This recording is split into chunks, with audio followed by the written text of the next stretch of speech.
Hey, well, good Friday morning. I hope that you've had a great week. It's been a good week back here at home. We finally picked up a few inches of rain. And while it's too late to really do anything with the crops, it has greened up the pastures and it's put us all in a much better mood. So it's sure been a nice thing to pick up some rain. Over the last few weeks, we've been talking a lot about what are you going to do for your dry fertilizer program this fall. And we focused in on phosphorus and potassium. Well, today I want to talk a little bit about sulfur because as I've been traveling, key things or key questions that keep coming up in our conversations are how much sulfur do I need? What form should I put down? And what happens if I put some elemental sulfur down in the fall? And I think those are really good questions. And I think it's things we need to dig into to look at. So first of all, let's talk about why sulfur now and why is it important? So we've talked about it before. Over the past 20 years, we've gone from getting between 18 and 20 pounds of sulfur for free from the rainfall to picking up just a handful of pounds now. We understand that's due to regulations with clean air. We've been pulling the sulfur out of our fuel, and so we're just having less emissions. That doesn't, though, change our crop requirements. In fact, over the last 20 years, as our yields have been going up, we need to be careful because our sulfur requirements for our crops are going up at the same time. So let's talk a little bit why sulfur in plants, what's so important. Well, I always go to what's our key deficiency sign that we see in our crops, like corn when we're short on sulfur, yellowing of leaves on the newer leaves. Very different than nitrogen, right? Nitrogen's going to be the deficiency on those older leaves down at the bottom. So sulfur is a key component in the formation of chlorophyll and then photosynthesis. So driving what's going to be happening in the plants. Also for our oil and our high protein crops, like our sunflowers, our canolas, our soybeans, sulfur is a key component in 3 amino acids. And if you're short on sulfur, we can't form those amino acids. And so we don't actually have this high grain quality or oil content as we're going to hope for. And then lastly, we have to have sulfur to actually help utilize nitrogen within that plant. So you can see that as we're thinking about all of our fertilizer programs, sulfur is a key component. So let's talk a little bit about, well, how does sulfur behave so that we understand what forms of sulfur do we want to apply?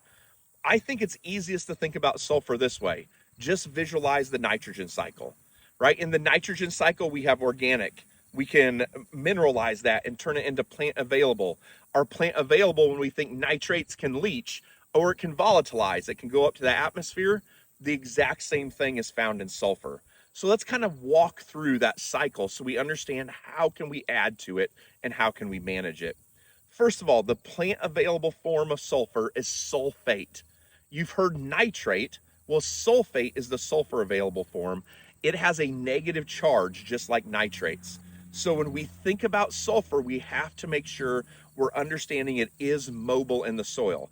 Not as mobile as nitrate, but still can be mobile. So those of you that are operating on some lighter soils, some coarser textured soils, we need to be careful about how quickly it moves. But honestly, even here at home, on our heavier soils, the sulfate is still going to move through there. All right, let's keep talking about this cycle though. We also can get sulfur credits just like nitrogen credits. So our organic matter can be oxidized and it can be mineralized through bacteria and release sulfur. In fact, for about every 1% sulfur, you get somewhere around 3 to 4 pounds of sulfate that's going to be released to the plants. So that can be a kind of a key number, right? If we had 2% organic matter, we can be releasing anywhere from about 6 to 8 pounds of sulfur during that growing season. We do, though, like we said, can leach it and it can volatilize. We can actually lose it to the atmosphere just like we can with our nitrogen. So now that we understand, man, why is it important? What kind of is it doing in the plant? How is it going to be moving in the soil? Let's talk about how we're going to apply it. So probably the most 2 common ways I hear it applied is with AMS and ATS, right? We can think about AMS, we can put it on dry, we can spread it on the surface, we can melt it down, and we use a lot of it. You guys that are using our Liberty herbicide passes, a lot of you are running 3 to 8 pounds of AMS per acre. you're getting that sulfur on there.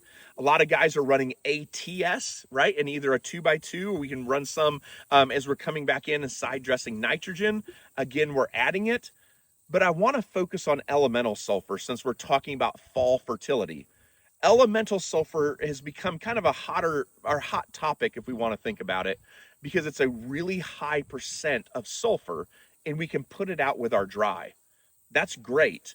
However, we have to manage it differently than we do our AMS and our ATS. Why is that? Because elemental sulfur is not in a plant available form, and it takes a while to move it to that plant available form. I wish I could tell you it took 90 days or 120 days. Unfortunately, I can't really tell you that, but I can tell you that converting elemental sulfur into sulfate requires this big word called oxidation. Oxidation just simply says I'm taking bacteria in the soil, I need to have heat, and I need to have moisture. And over time, I will convert that elemental into the sulfate form. There are things that help drive that. How finely ground is it? How much surface area? Did you incorporate it in, or did you simply broadcast it on the top because you're no-till? All of those things play a role in how quickly that sulfur becomes available. So again, I think it's a key time to think about, what are we doing with sulfur? Because if you're going to use elemental, this fall time is now when we need to be planning for it. We know it's important. Our crop yields have been growing and our demand has increased. 60 bushel beans, going to take around 24 pounds of sulfur. 220 bushel corn, going to take about 30 pounds. So the question becomes, how are you going to manage it? Are you going to put some elemental on, and then we're going to come back with AMS, ATS, maybe a little bit of foliar in the spring during the growing season? Are you going to manage it like your nitrogen cycle? Just some things for us to think about as we're getting ready to move into this fall. I hope that you have a great week. Stay safe out in the field, and I'll talk to you next week.